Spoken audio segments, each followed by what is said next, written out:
नमस्कार, no politics में आप सभी का एक बार फिर से स्वागत है। मैं हूं राजू।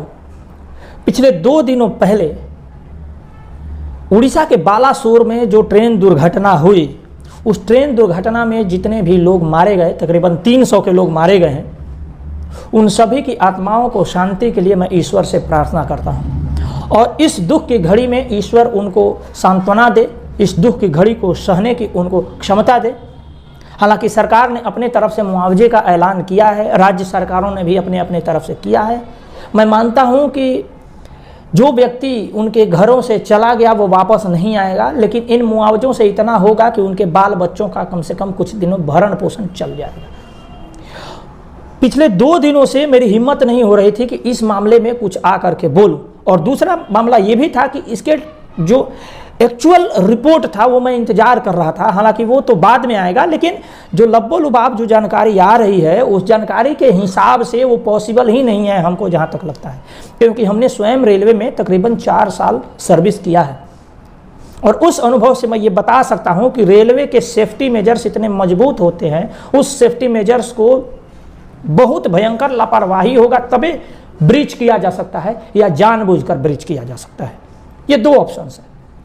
अब हुआ क्या है एक्चुअल में, ये मैं आपको समझाने का प्रयास करूंगा। जब हम लोग ट्रेन पर चढ़ते हैं तो देखते हैं कि एक जाने का मेन लाइन होता है और एक आने का मेन लाइन होता है, और उन दोनों मेन लाइन के बगल में एक और लाइन होता है जिसको लूप लाइन बोलते हैं। उस लूप लाइन का काम यही होता है कि यदि कोई गाड़ी आगे जा रही है, पैसेंजर या गुड्स ट्रेन जा रही है, मालगाड़ी, और पीछे से यदि दुरंतो आ गई, हाई स्पीड कोई ट्रेन आ गई, कोई सुपर फास्ट ट्रेन आ गई, तो उसको पास करने के लिए, जी हाँ, उसको पास देने के लिए जो आगे वाली जो गाड़ी है उस गाड़ी को मेन लाइन से हटा करके लूप लाइन पर ले जाकर खड़ा कर दिया जाता है। जैसे ही गाड़ी लूप लाइन पर आगे वाली खड़ी हो जाती है तो उसके ट्रैक को लूप लाइन से चेंज करके मेन लाइन पर कर दिया जाता है, और पीछे से जो सुपर फास्ट गाड़ी आ रही होती है उसको उस मेन लाइन पर पकड़ाकर आगे पास कर दिया जाता है। यही सिंपल प्रोसेस है। मैं सिंपल भाषा में, लेमन की भाषा में आपको समझाने का प्रयास कर रहा हूं। उधर से भी यही प्रोसेस होता है, आने के लिए भी। अब इस घटना में हुआ क्या है, जो बालासोर में जो घटना हुआ है, इसमें क्या है कि पीछे से कोरोमंडल एक्सप्रेस जो चेन्नई जाती है हावड़ा से खुलकर, वो कोरोमंडल एक्सप्रेस आ रही थी और आगे मालगाड़ी थी। वो मालगाड़ी को जो है लूप लाइन पर ले जाके खड़ा किया गया ताकि पीछे से जो कोरोमंडल एक्सप्रेस है उसको मेन लाइन पर सामने ला करके उस गाड़ी को पास दिया जा सके। गाड़ी जो आगे वाली थी, जो मालगाड़ी थी, वो तो गाड़ी जाकर के लूप लाइन पर खड़ी हो गई। तो फिर स्टेशन मास्टर ने क्या किया कि अपना जो उसका पैनल सेटिंग होता है, उस पैनल सेटिंग में उस मेन लाइन का सिग्नल ग्रीन कर दिया, और ग्रीन करने के साथ ही उसका जो इंटरलॉकिंग सिस्टम होता है, जो सिग्नलिंग सिस्टम और जिसका ट्रैक चेंज करने का जो सिस्टम होता है, उस सिस्टम को, ट्रैक को ले जाकर के मेन लाइन में सेट किया। ये स्टेशन मास्टर के पैनल से पता चलता है। स्टेशन मास्टर की यहाँ पर कोई गलती नहीं है। स्टेशन मास्टर ने अपना पैनल में उसको सेट कर दिया है। अगर वो लाइन अगर मेन लाइन पर सेट नहीं होता है तो सिग्नल आने लगता है। स्टेशन मास्टर को पता चल जाता है कि यह जो है हमने जो ट्रैक सेट किया है वो ट्रैक अच्छा से सेट नहीं किया है। तो फिर स्टेशन मास्टर किसी को भेज करके उसको सेट कराता है, सेट करा करके तब उसको कंफर्मेशन लेता है। लेकिन यहाँ पर स्टेशन मास्टर के केबिन में उसका जो बोर्ड है, उस बोर्ड में किसी भी तरह का कोई ब्लिंकिंग नहीं थी। इसका मतलब स्टेशन मास्टर की तरफ से कोई फॉल्ट नहीं है। उसने मेन लाइन का सिग्नल दे करके उस ट्रैक को सेट किया है। अगर उसके बाद कोई घटना होती है, कोई इंटरलॉकिंग को चेंज करता है जानबूझ करके, तभी यह संभव है। क्योंकि सिग्नल तो मेन लाइन का हो गया, लेकिन गाड़ी का जो ट्रैकिंग व्यवस्था है वो लूप लाइन का ही रह गया, या मेन लाइन के होने के बाद में इसको किसी ने इंटरलॉकिंग को चेंज करके लूप लाइन का ही कर दिया, जिस लाइन पर पहले से मालगाड़ी खड़ी थी उसको पास देने के लिए। अब ये सोचने वाली बात है कि ये घटना कैसे हो सकती है। जब स्टेशन मास्टर एक बार मेन लाइन पर सेट कर दिया, उसके सिग्नल में किसी भी तरह का कोई ब्रीच नहीं है, वो स्पष्ट रूप से बता रहा है कि हाँ भाई मेन लाइन सेट हो गया है, तो फिर इस तरह का सेटिंग गड़बड़ तभी हो सकता है जब कोई जानबूझ करके उसको किया हो। इस पर गहन जांच का विषय है ये, और जांच कमेटी बैठ गई है। लेकिन मुझे इस पर संशय है। बहुत लोग इसमें कह रहे हैं कि भाई सेबोटाज किया गया होगा, बगल में मस्जिद था, हो सकता है वहाँ से कुछ ने सेबोटाइज किया हो। मैं इसको सिरे से नकारता भी नहीं हूँ और इसको स्वीकारता भी नहीं हूँ कि हाँ इस तरह का हुआ ही होगा, लेकिन हो भी सकता है। इसमें कोई ऐसा बात नहीं है जो असंभव ना हो सकता है, इसमें संभावना बनती है, इसकी जाँच होनी चाहिए। दूसरा आप देखिए कि ये जैसे ही दुर्घटना हुई उसके बाद तमाम जो रेलवे के अधिकारीगण जुटे, रेल मंत्री उसी शाम को जुट गए और शाम को जुटने के बाद पूरी रात वहाँ पर डटे रहे। जुटना भी चाहिए, डटे रहना चाहिए, उसको मॉनिटर करना भी चाहिए। अगले दिन प्रधानमंत्री भी गए, जाना भी चाहिए। उसके बाद ममता बनर्जी गई। ममता बनर्जी रेलवे मिनिस्टर के सामने, जो रेलवे मिनिस्टर आंकड़ा दे रहे हैं मृत्यु की, उस बात को झुठलाते हुए नहीं हमको 500 की संख्या में ऐसा खबर मिला हो। पहले आप वीडियो देखिए। 500 भी हो सकता है, 3 डिब्बा अभी तक नहीं रेस्क्यू हुआ है। सारा कंप्लीट हो गया दीदी। आपको कंप्लीट होने के बाद कितना हुआ? 238 कल था, उसका बाद आज का जो ऑफिशियल स्टेट गवर्नमेंट का जो डेटा है वो 238 है। 238 हमारा काल से है, काल से हमारा पास 238 है। लेकिन मेरे को जानकारी में भी है 3 डिब्बा में अभी तक हम पहुंच नहीं सका। निकाल चुका वो जो है अब कर लीजिए। देखिए तो जो बात बाकी है वो हम लोग मिलकर कर लेंगे, इसमें कोई बात नहीं है। तो हम लोग भी दुखी है, we are shocked for this incident. तो ममता बनर्जी को आपने सुना इस वीडियो में कि किस तरीके से वो रेलवे मंत्री को जो ऑफिशियल आंकड़ा है उसको झुठलाती हुई प्रतीत हो रही है। हालांकि उनके समय में भी बहुत दुर्घटनाएं हुई हैं, कोई भी मंत्री यह नहीं चाहेगा कि दुर्घटना उसके समय में हो। जो अश्विनी वैष्णव जी है वो एक IITian रह चुके हैं, बहुत अच्छे इंजीनियर हैं और अच्छा काम किया है। जिस तरीके से पिछले 3-4 सालों में इलेक्ट्रिफिकेशन हुआ है रेलवे में, वो बेहद शानदार रहा है। कवच जो सिस्टम है उनको इंट्रोड्यूस किया गया है, लेकिन दुर्भाग्य की बात यही है कि कवच अभी पूरे भारत में नहीं उसको इम्प्लाई किया जा सका है। वो एक सिस्टम है जिसको बाद में धीरे धीरे वो इंस्टॉल होगा, उसमें 2-4 साल का समय लगेगा। लेकिन इसी बीच ये दुर्घटना हो गई। एक और कारण है कि जो आगे वाली जो ट्रेन थी, जो पैसेंजर, जो मालगाड़ी थी जो लूप लाइन पर खड़ी थी, क्या उसके पीछे वाला बोगी में गार्ड नहीं था?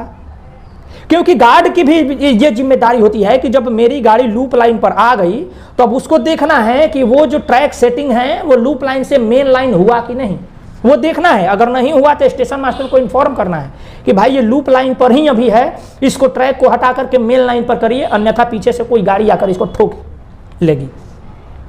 सबसे मेरा मेन कॉन्शस ये है कि जो अश्विनी वैष्णव जी हैं वो सारा काम ठीक करते हैं, लेकिन मोदी सरकार ने वैकेंसीज नहीं ली। लगभग 1.5 लाख 2 लाख वैकेंसीज खाली है, वो भी ऑपरेटिंग में और सुरक्षा जो उसका व्यवस्था है उसमें। कोई स्टेशन मास्टर अगर 8 घंटा से अधिक ड्यूटी करता है तो वो बेहद ही खतरनाक है, क्योंकि स्टेशन मास्टर सुरक्षा की सबसे बड़ी जिम्मेदारी वाला वो पोस्ट है। और अगर उसको अपनी ड्यूटी से अधिक ड्यूटी कराया जा रहा है तो ये यात्रियों के जो सुरक्षा है उसके साथ खिलवाड़ हो रहा है, और यही सब जगह हो रहा है। लाखों की संख्या में वैकेंसीज खाली है। पिछले 5 साल हो गए वैकेंसीज को लाए हुए। 2019 में वैकेंसी आया था, अभी तक ग्रुप डी का वैकेंसी प्रोसेस चल रहा है। नॉन टेक्निकल पॉपुलर कैटेगरी जो स्टेशन मास्टर और गुड्स गार्ड वाला वैकेंसी था वो कंप्लीट हुआ है, उसमें बहुत सारे लड़के ज्वाइन किए हैं, बहुत सारे लड़के अभी ज्वाइन करने बाकी है। इसमें बहुत हृदय विदारक तस्वीरें आई हैं जो हम यहाँ पर दिखा नहीं सकते, कोई भी संवेदनशील व्यक्ति दिखा नहीं सकता। लेकिन अश्विनी वैष्णव जी, आप कितना हो प्रयास करिए, आज जा करके लोगों के साथ खड़े रहिए, ये आपका कर्तव्य बनता है, खड़ा रहना भी चाहिए। किंतु वैकेंसीज को लेकर के जो मोदी सरकार का रवैया रहा है वो बेहद ही खतरनाक है। इनको यात्रियों के सुरक्षित यात्रा से कोई मतलब नहीं है, कम से कम संख्या में कर्मचारियों से काम चल जाए। आप ध्यान में रखिए कि रेलवे एक ऑपरेटिंग व्यवस्था है, इसमें सुरक्षा कारणों को ध्यान में रखते हुए पर्याप्त मात्रा में कर्मचारी होने चाहिए ताकि सब अपनी अपनी ड्यूटी ढंग से कर सके। अगर एक कर्मचारी को 2 कर्मचारी का ड्यूटी करना पड़े तो वो असंभव है, क्योंकि यह ऑफिशियल ड्यूटी नहीं होता है रेलवे में। अगर कोई ट्रैक मेंटेनर है, उसको 8 घंटे की ड्यूटी है और उसको आप 16 घंटा या 12 घंटा की ड्यूटी कराना चाहते हैं तो वो असंभव है, वो ड्यूटी नहीं कर पाएगा, उसमें कोताही करेगा ही करेगा। जिस तरीके से इधर से तो कोरोमंडल एक्सप्रेस जा रही थी, उसके बोगी बहुत सारे उतर गए और दूसरे साइड वाला ट्रैक पर चले गए। उसी समय सामने से बंगलुरु हावड़ा हमसफर एक्सप्रेस आ रही थी, उसके पीछे की 2 बोगियां इसके चपेट में आ गई। हालांकि ईश्वर ने यही किया कि उनकी सारी बोगियां चपेट में नहीं आई, केवल पीछे के 2 बोगियां चपेट में आई। फिर भी बहुत सारे लोग इसमें हताहत हुए, तकरीबन 300 लोग मारे गए, 300 परिवार उजड़ गया। तो मैं यही रिक्वेस्ट करूंगा कि मोदी जी और अश्विनी वैष्णव जी, रेलवे में जो जितने भी वैकेंसियां हैं उनको फुलफिल करिए। और जिस तरीके से वैकेंसी का जो प्रोसीजर है, जो नौकरी लगने के बाद उसमें जो रिजर्वेशन है वो बेहद खतरनाक है। इसी समय एक अपॉइंटमेंट लेटर अभी वायरल हो रहा है जिसमें एसटी कैटेगरी के 2 लोगों को जो इंटरनल एग्जाम होता है उसमें प्रमोशन के लिए, उसमें ग्रुप बी में वो पास नहीं हुए थे, फिर भी उनको फेलियोर में भी बेस्ट कह करके उनको नंबर दिया। बताइए 20% उनको नंबर लाने हैं, 20% नंबर ला करके वो पास नहीं हुए, फिर भी उनको वो पोस्ट क्यों दिया जा रहा है? ऐसे लोग जब ग्रुप बी के पोस्ट पे जाएंगे तो क्या करेंगे? क्या उनके हाथ में सिक्योरिटी का जिम्मा नहीं होना चाहिए? क्या वहां पे एक एफिशिएंट व्यक्ति नहीं होना चाहिए? क्यों इस तरह का के खिलवाड़ किए जाते हैं रेलवे में?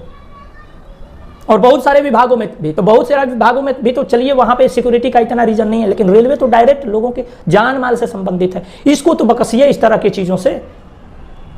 हाई कोर्ट जब रिजेक्ट कर चुका है इस तरह की चीज को कि भाई एक बार जब नौकरी में जाने से पहले आप रिजर्वेशन ले चुके हैं तो फिर से आप रिजर्वेशन नहीं ले सकते। जब इस चीज़ को रिजेक्ट कर चुका है तो फिर आप क्यों ज़बरदस्ती इसको हाई कोर्ट की ऑर्डर को आप नकार करके आगे बढ़ा रहे हैं?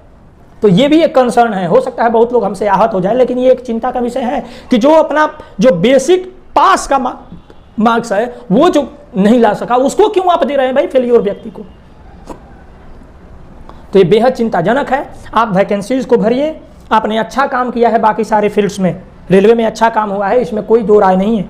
लेकिन जब तक आप वैकेंसीज को फुलफिल नहीं करिएगा, कर्मचारी ओवरलोड में होगा, तो हो सकता है किसी से गड़बड़ियां भी हो सकता है किसी ने जानबूझकर इंटरलॉकिंग भी चेंज किए हो सबोटाइज करने के लिए, ये भी हो सकता है, मैं इनकार नहीं कर रहा हूं।